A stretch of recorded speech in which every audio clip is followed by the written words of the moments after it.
I haven't talked to anyone about this and it's just been eating away at me. Just needed to let it all out. Okay, so my wife is on a business trip and I miss her really bad in many ways.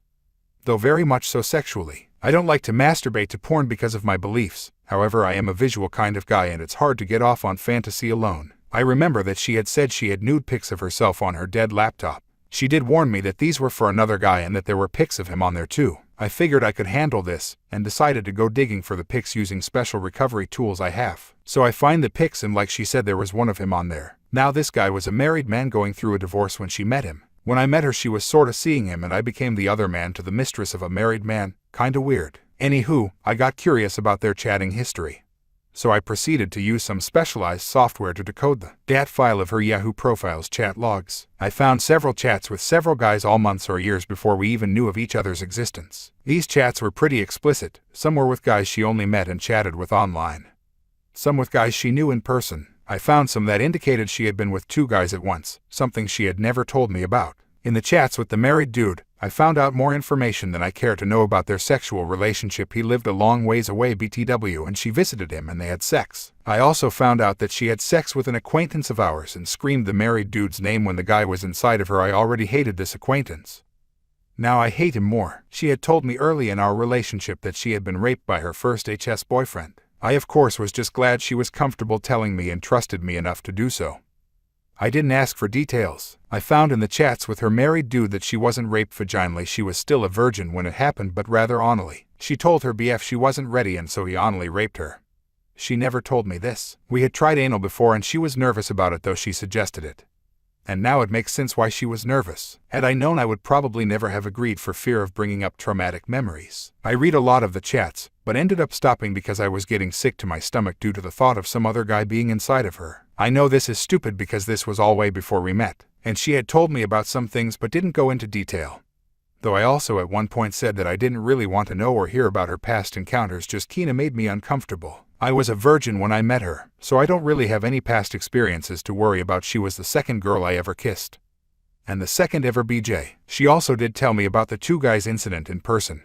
It somehow came up in pillow talk after sex. Turns out she was in bed with 2 guys and told them she felt like a slut and made one get out.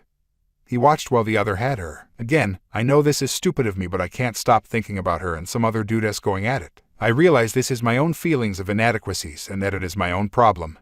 Not hers. I am getting over it but it's rough. Update for anyone interested. We were talking last night and we ended up on the topic of our past encounters. Not sure how it started, but I think it had to do with the married dude calling her up out of the blue first time she'd talked to him on the phone since we got married. She only talked to him for a few seconds, said he was babbling about something and had no clue what he was talking about. I remained perfectly calm through it all. We had a great heart-to-heart and we talked about pretty much everything I had discovered, even the 2 guys thing.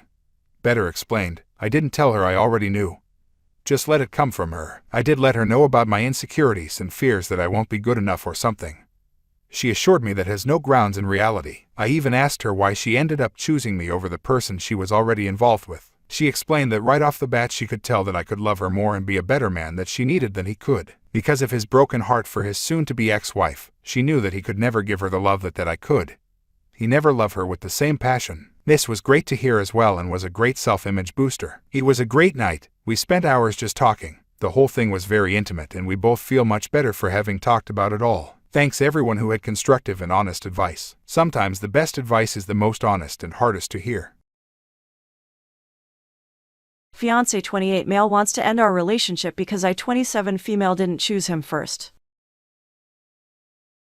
I'm sorry if this whole thing sounds a little rushed, but my fiancé Ryan, who I've been with for 7 years, told me today that he's not sure whether he wants to be with me anymore, and I realize it may sound stupid, but I love him so much. It feels like my world is falling apart around me. I don't know what I can do. This all started a couple days ago when we were celebrating our anniversary. We invited a bunch of people, including one of my closest friends, Ellie. She noticed my fiancé being affectionate towards me and made some stupid comment about how she told me so that Ryan would be better for me than my ex Andy. My fiancé was a little confused and asked Ellie what she meant. Back when I was in college, Andy and Ryan both asked me out to the same event. I'd known Ryan since high school and we'd always had a thing, but we weren't a couple. On top of that, he went to another college that was a half-hour drive away from me. Andy went to my college, his dorm was a 5-minute walk away, and he was someone completely new. I began to feel like my relationship with Ryan wouldn't be exciting enough because we already knew almost everything about each other. With the added headache of being half an hour away from each other, despite Ellie's protests, I decided to go with Andy. I know my reasoning is beyond stupid, but I never thought that this decision had the potential to blow up my future. Ryan was already hurt that I declined his request to go on a date. I didn't want to make him feel worse by telling him that I was going with someone else, not that it mattered because he stopped talking to me for about 6 months. During this time, it became obvious that me and Andy weren't right for each other, so we ended it. When me and Ryan began talking again, I realized how much I missed him and that he was perfect for me, so I asked him out. He was overjoyed, and that's how we got to this point. For the rest of the party, I could tell that his mood was off. He kept pulling away from my kisses, touches, and responded to me with short one-sentence answers. After the party, when I asked him what was wrong, he just said that he felt sick. For the next 2 days, he continued to be cold and distant. I had no idea what was happening, so I waited patiently for him to become comfortable enough to tell me. Today, he told me the reason he'd been acting off. From the story, it sounded like I had kept him as my backup or plan B in case my relationship with Andy failed, and that it was especially messed up since we'd obviously had feelings for each other long before then. He also said that he deserved to be someone's first choice. I thought that this was just an insecurity that we could get through, but then he went on to say that he's not sure whether he can see our relationship in the same light anymore, so it might be best if we split up.